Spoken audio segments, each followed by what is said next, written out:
Here's a shocking truth that supplement companies don't want you to know. Most people are throwing money away on pills they don't actually need. Walk into any grocery store today and you'll be overwhelmed by towering shelves packed with colorful bottles and flashy promises.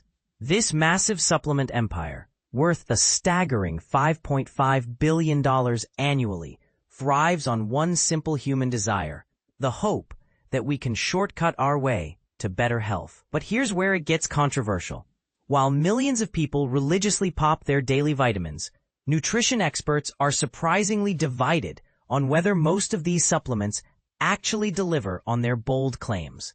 Let's dive deep into what the science really says about 5 of the most popular supplements dominating pharmacy shelves today: vitamin D, magnesium, vitamin C, omega-3 fatty acids, and probiotics. Vitamin D has earned the nickname sunshine vitamin because our bodies naturally produce it when exposed to sunlight. However, modern indoor lifestyles mean many people are deficient without even realizing it. The recommended daily dosage typically ranges from 600 to 800 IU for most adults, though some experts argue these guidelines are far too conservative. Potential side effects from excessive intake include nausea, weakness, and kidney problems. Natural food sources include fatty fish like salmon and mackerel, egg yolks, and fortified dairy products. Magnesium plays a crucial role in over 300 enzymatic reactions in your body, yet it's one of the most commonly deficient minerals in Western diets. Standard dosages range from 200 to 400 milligrams daily, but here's what most people miss.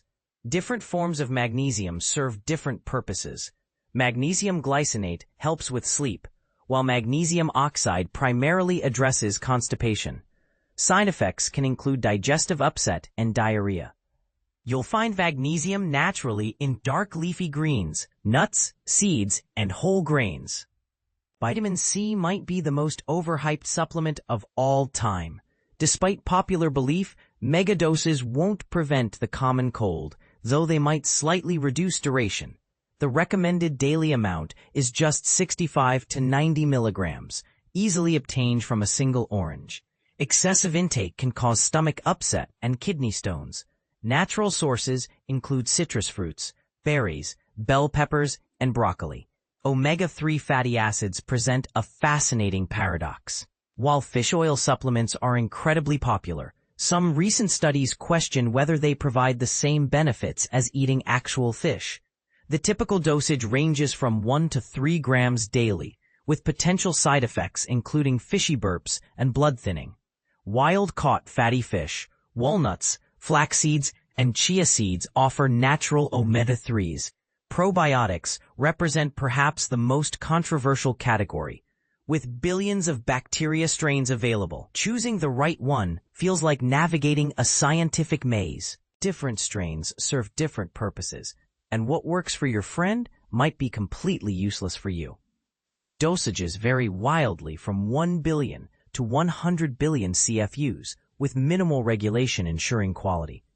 Natural sources include yogurt, kefir, sauerkraut, and kimchi. And this is the part most people miss.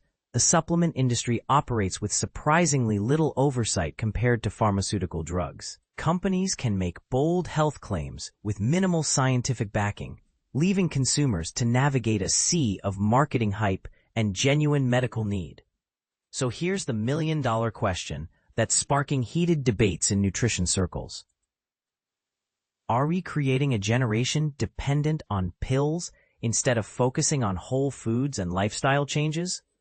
Some experts argue that a well-balanced diet provides all the nutrients most people need, making supplements an expensive insurance policy at best.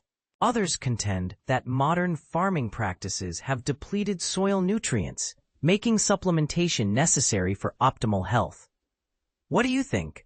Are supplements a necessary part of modern wellness, or are we being sold an expensive solution to problems that don't really exist? Have you noticed genuine improvements from taking supplements, or do you suspect it might just be a very expensive placebo effect? Share your experiences and let's have an honest conversation about whether these pills are truly worth the investment.